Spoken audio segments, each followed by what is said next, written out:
problem. We broke the dog. You broke the dog? Yeah. The thing was, so we got him like 3.5 years ago. Yep. I've never had a dog before. Always wanted one, and then we moved out of the flat in London to a house in the garden. Time to get a dog. And he was all right. The training went okay in the beginning. I was working in London a couple of days a week. He would stay on his own for 4 or 5 hours, and then lockdown. And I never thought we'd have to leave him the whole way through lockdown as well. So he was basically up my ass the whole way through lockdown, and now he won't come out from up there. Okay. So he's got like a lot of times like attention. So if I walk in the lead and I go to talk to someone or say hello or give someone a hug or shake their hand, he's like jumping up and whining and barking and everything. If she takes the lead and I walk more than a foot away, he's going mental. Or if we're in the pub and I go to the toilet, he goes mad. So I think he's either I've done something or I don't know what it is. Super attached to Matt. And nothing, I don't know. We don't know. Okay. We'd like to get your opinion on it. That's fine. Get him out. No, sit. That sounds like a dirty engine. Wait. Good boy, out. Is that the freaking ATV vehicle? Guys, 78% of you are still not subscribed to our channel. So please help us grow by liking, subscribing and hitting that bell notification so you never miss a video. Just want to see how he walks. He walks quite nicely. He's not too bad. He pulls a bit if he wants to go somewhere a lot of the time. I mean, his slip lead is on backwards, but... Oh yes, it is. My little brother told me about this. That's this side, isn't it? Yeah. Right. Come with us, we're just going to take a stroll down here. We'll go down here and see what's happening. There's lots more people down here.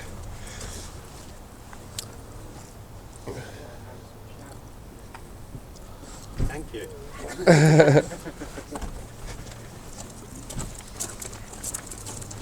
Right.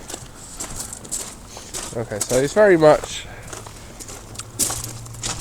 wants to move at 100 miles an hour. Yeah. Just going to see what happens when we stop. We'll get some people to come over. We're just going to Oh, nice one, buddy. tuck Thank you in very much. here, and we'll just stop there, or you can go and get your coffee. There. What's 2 sugars in it? Oh yeah, it was, mate. Thank you. No, it is now.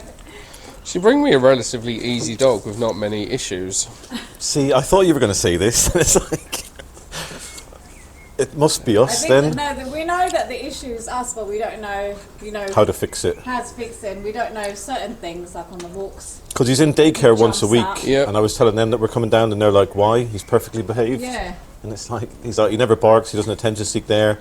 He's good on the lead. So what makes him bark?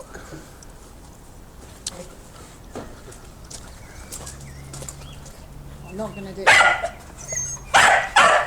Okay. All right. No. That's what makes Okay. it bark.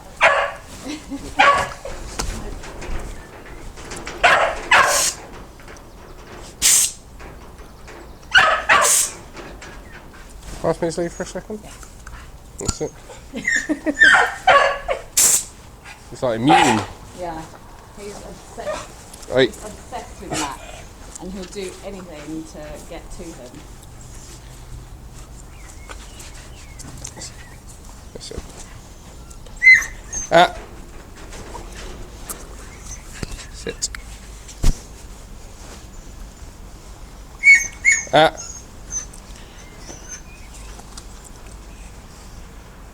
Nope, sit. Matt, Yeah. you can come back. Ah, sit.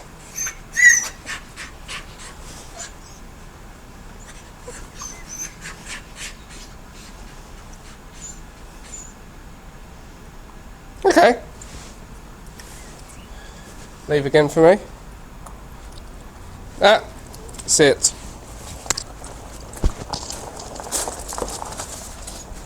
Come back for me. Sit. Ah.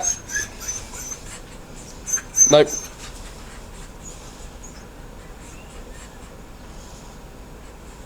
Good boy. Sit. Nope.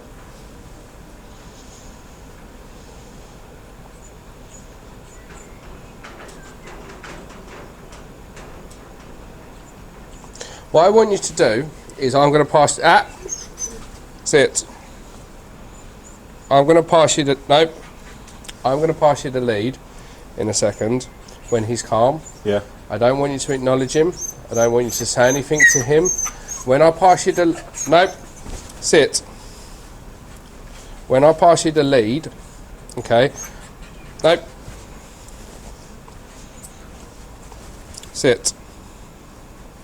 When I pass you the lead, he's going to want to jump straight up at you. Right. This is his needy behaviour. Yeah. Like, he's obsessed with you in an unhealthy manner, Yeah, i.e. you yeah. can't leave or things like that. So I don't want you to greet him with words. I don't want you to touch him. I don't want you to talk to him. What I want you to do is, as I pass you this lead, I want you to bring your hand almost straight down this lead and put him, because as he jumps up, I need you to straight away disagree with him jumping up. Take a few steps towards me. Stay there. So as I pass you that lead, put your other hand straight down that lead, bring him to your side, straight by your side. That's it. Into a sit. Sit. Breathe. So he needs to learn that calmness will get you to come back. Yeah. Calmness will get attention from you. This frantic, whiny, needy, jumping up, that's not going to get him anywhere. He lives in this it's almost like a panic state. Yeah, but then when he does that, you're like, so straight up on his lead and then into a sit. Sit. That's neediness. What it is it's a bit like a child in a sense. You having a conversation and a child going, Dad, Dad, Dad, Dad, cut it out. Or you go, all right, come on, let's go, and then the child does that every single time. Then you can't go out, you can't have babysitters, you can't do anything like that because the child has learnt sit. And that is literally because he wants attention from you and he's not getting it. But he needs to learn that he has to behave a certain way in order to get that attention. And this is hard for him. This is harder than anything that you'll probably do with him. Harder than teaching him to walk nicely on his lead into a sit. Oi, sit. So the reason he has these anxiety issues is, one, he has that unhealthy attachment to you. That is because he's allowed to sit. He gets too much attention at the wrong time, so attention when he does things like that. When he whines and he barks, you end up coming back, so that behaviour is reinforced. When you're at home, he's allowed to follow you room to room. When you're in a new place, he can't sit for longer than 10 seconds without coming back up and going, I want to do this, I want to do that, I want to do that. He has no impulse control. He doesn't know how to stay grounded. So if you're sitting down on the sofa, he probably stays with you, but if you've got up to make a cup of tea, he'll come with you. He'll follow right into the kitchen. So if you're up and down, into a sit. So if you're up and down all over the place, he's up and down with you. So he's never, see how he just can't sit there. The simplest activity we teach a dog is sit, yet they can't do it. They can do the action, but then they're straight back up onto something else. So it's like, oh, that smell, that dog, that person. Oh no, where are you going? Oh, what are you doing? Where are you? So they're constantly up, down, up, down, up, down. They're never... Yeah, he can't relax. That's the one But thing. you force the relaxation by this. This is where you come into play. So too much affection has led to this, but not enough structure, i.e. if I ask you to do something, you're doing it. So right now, this is all I want from him. Just fucking sit there and do as you're told. So when he's jumping up like a lunatic, even when we shout at him, that's giving him attention then? Well, it all depends. I mean, if you're shouting at him and he's getting frustrated, then that's just going to make him get worse. Everything's about being slow and calm, not letting his energy affect you, not letting his behaviour affect you. That's what I need to work on. Sit. Actions speak louder than words. If you're frantic with him, you're mirroring how he's behaving. Sit. Into a sit. But it's normally. But you see how this is like a temper tantrum. But what is it like? What it is you can't talk to someone. Now, if we flip this on its head, right? It's a bit like you having a male friend and you not letting her talk to men. You become a possessive person. Or vice versa. You not it back into a sit. You not allowed to talk to women without you coming going, who are you? What you do? Now, Sit. or you going out every 5 seconds. Where are you? Who are you with? Who are you talking to? If you did it to her, and vice versa, how do you think the relationship would play out? Not very well. But we have this with a dog. Yeah. The dog decides. You can't talk to someone because what happens is the dog starts whining, fuss me, fuss me, fuss me, and you're like, enough, right, I've got to go. The dog's just learned how to get out of that situation. Yeah, you can't go and have a fucking piss without the dog having a fucking meltdown. Yeah? It's like if we meet someone in the park and you try and sit. Try and hug him or Yeah, anything. he's all there looking for attention. One of the simplest things I teach people with their dog, whether it's reactive, whether it's fucking high energy, whether it's anxious, whether it's friendly, is sit means sit. If you can achieve that, you have no fucking issues. But see how he can't sit for longer than 10. But this is what he does, because eventually what happens is he gets sick and tired fucking being put back in that position that he stops fighting you, and then the thought pattern changes. So he goes from that neediness to. But this is where he'll keep doing it and doing it and doing it. But this is where your patience comes into play. Yeah. You have to start. Sit. Because all he wants is you to pick him up. Yeah? But he's ruling your life. Sit. Yeah. But Matt's holding Sit. him now, but say if Matt was going to the park and Sit. I'm in This is where you need to be calm, because if you get stressed with him, he'll do it worse and worse and worse and worse. You're holding that lead, that's a direct connection to him. Whatever happens at that end will hit him like a thunderbolt. If you get flustered and stressed, that'll make him more stressed, and the more stressed he gets, the more up and down he gets. Sit. So, but you see how he's crept round. So in a minute he's going to be sitting there like... Yeah. Sit. It's not even a difficult exercise, but people come to me and they want me to stop their dog reacting to people, but I'm like, right, let's get it to sit. Sit. They can do sit. I'm like, can he? Ask him to sit, and he does this. Sit. But Matt's holding him. If I was holding, he'd be going 10 times worse. One step at a time. Matt needs to be able to achieve it first. Yeah. One step at a time. Yeah. So Matt's setting the tone. Matt's making sure he's, because if he can get away with Matt, he can get away with it with anyone. Yeah, so you're leading by example here. This is how you want him to behave, and then what's going to happen is we're going to put him over to you to get him to behave, and you're going to do exactly the same thing. This is just his inability to actually switch off. Is he crate trained? No. He was a little bit for about a week, and then Dee gave him corned beef and he got quite sick, and he came into bed and never got out. Yeah. Sit. We've spoiled him. No. This is spoilt dog syndrome. This isn't anything bad's happened to him in terms of physical or anything. This is spoilt dog syndrome. Right. Yeah. This is a dog that's not been crated. Sit. When I ask questions, I already know the answers. Yeah. So I know he's not crate trained. Yeah. And if he was, he wasn't crate trained properly or for long enough. Yeah. Yeah. Because dogs that are crate trained don't exhibit this behaviour. Yeah, because dogs that are crate trained know how to spend short periods of time by themselves. Yeah. Yeah. Whereas dogs that aren't crate trained, they don't spend short periods of time by themselves because they follow you room to room and settle down every time you settle down. But if you leave the room and the dog's in the crate, you can't follow you room to room. If you're exercising the dog properly and using the crate in a positive sense, the crate becomes a place of relaxation, a place to switch off, a place of spending short periods of time by yourself, which he hasn't had. And then it affects every area of his life. The inability to, like I said, this is a sit. Yeah, he's struggling so much with a sit. Yeah. A dog shouldn't struggle with the first thing you teach him. But what happens is you teach a dog sit. Oh, he's done that action. I'll teach him down. Oh, he knows that action.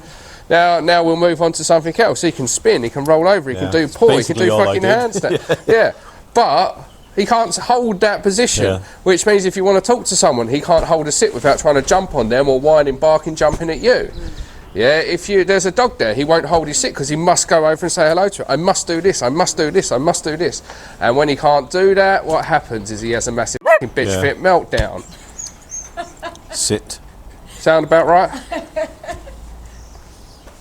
So he's not broken, he's just... These are difficult dogs to fix, right? Having a dog that wants to lunge and attack another dog is way easier to fix than something like this, right? Because this requires self-discipline. Not discipline for him, but self-discipline. Yeah. This requires you to, every time he gets up, he goes straight back down. Every time he gets up, whether it's 10 times, whether it's 100 times, without you flustering, without you getting stressed. It requires you to be doing this inside the house and outside the house. If you ask him to do something, he does it. Right? See, but sit. But again, because we like to refer to them as our furry children, I've babied him, he's spoiled, and all that. When I flip it on its head and say if it's a child, if you ask your child to sit down, and the child went, "Nah, f*** you," I don't know any parent in the world that would wear that. But you just asked him to sit, and he went, "No, f*** you," and started sniffing the ground. But we go one step further. Sit. We actually reward that. Sit. Yeah? So if you want to flip it on its head, can you sit down? No, f*** you. Here's £5. Yeah. Yeah. Then we end up in 2023 with a bunch of self-entitled snowflake people, right, that expect mummy and daddy to do everything for them, right? They will fucking trap off to the police. They don't respect authority. And if you tell them, I'm offended.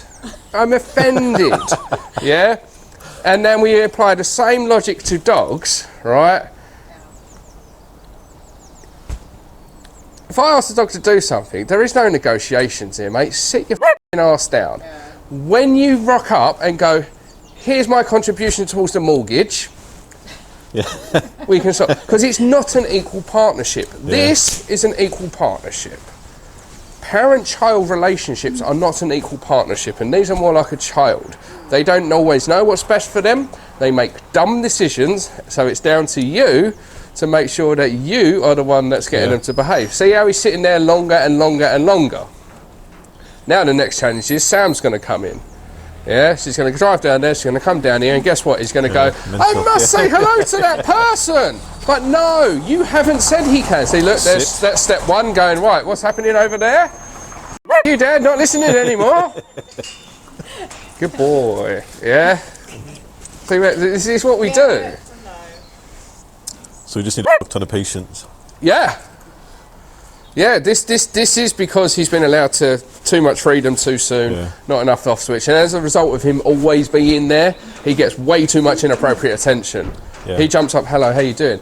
Then 30 seconds later, get the down. He's like, okay, I'll try. Mixed messages. Yeah. Sit. You go to the kitchen, he comes with you. Hello, mate. Now, every time I come near you, this activates Dad to touch me. Right. Now Dad's talking to someone, Dad's not touching me. Sit. Starts jumping up, doing everything he can to get your attention. Yeah? And then, if you get frustrated and walk away, go, come on, let's go. I'll do that every time because now I've got all of Dad's attention again. Yeah? If you walk away, how are you going to give me attention that I crave so much if you're there? So I'm going to bark, and guess what? You come back. And then you give me attention as soon as I jump up. Does that sound like something you do? Literally perfect, yeah. Comes in the like kitchen, he gets cheese. Does that sound like something you do? Sit. This strict forever. This is what I tell people. If you'd created him from day one, by a year, you can come away from the crate. He knows how to behave. He knows how to switch off. Now you have the rest of your life being able to go places and enjoy life. But if you scrimp on that bit, if you freaking put that bit on the back burner because all you want to do is do the fun stuff to begin with, then what happens is you can't go to nice places, you can't talk to people, yeah? So I would rather be strict for the first 6 to 12 months with a dog so I can spend the next 10 plus years having a good time. Yeah? I am a hypocrite. I will tell you not to do that to your dog and go home and go, hello buddy, how you been? Yeah? Hello. Encourage my dog to jump up. But my dog listens to me. So now there's more people here, but again, see how he's learning to hold that position a little bit. Sit. And curse to the commentator, he just goes to move. Right, has he got any allergies or anything? No, none at all. So look, distraction into a sit. Sit. Sit. Sit. F you, Dad. F you, Dad. There's the camera okay, here. I listen. Yeah. But and then people always ask me, how do I teach stay? This is how you teach stay. You don't need to go stay, stay, stay, no stay, stay like that and walk back like you freaking shit yourself. Yeah. Sit means sit. If Yeah. I've asked you to sit and you get up, guess what? You go straight back Sit. into a sit.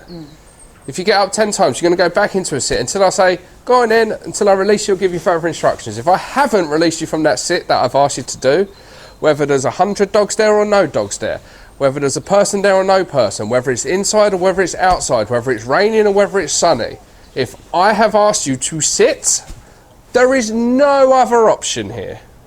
Yeah? Yeah. It's not, well, do you mind if I do this? No, there is no other option but sit. And if I'm consistent with that every single time, my dog will sit when I tell it to. So I can use that in the park, I can use that in the pub, I can use that when I talk to people, I can use that as a dog passes me, as a person passes me. Without having to go, stay, stay, stay at stage times. Yeah? Because the I've done that reality many is, times. I know, everybody does, but how is that realistic? Sit. Yeah? If you want the dog to stay, how often are you walking back like that? Yeah. Yeah? Is that how you go to a pub? Right, stay. Barman, can I have a drink? You're doing stuff. But it starts with doing it next to the dog where it's easy. Yeah? And then you back into a sit. And then you put a cone down and maybe take a few steps back or to the side or something like that. If the dog breaks position, you put them right back at that cone. If you ask, it's what you do when there's nothing going on as well. You don't always set aside little 5-minute sessions to practice, 10-minute sessions to practice. If you've got to stop, ask him to sit. Yeah? And make sure he stays there. If he's following you room to room, sit. 1, 2, 3, 4, 5, go on then, off you go. Just practicing it at random times. But remembering, if he comes out of that before you said go on then, he's to go back. Yeah. Put him in a down as you go and do something on the kitchen side. Come back, release him from it. Now we're practicing more realistic type behaviours, and just remembering if he's moved from that position, put him straight back to that position and start again.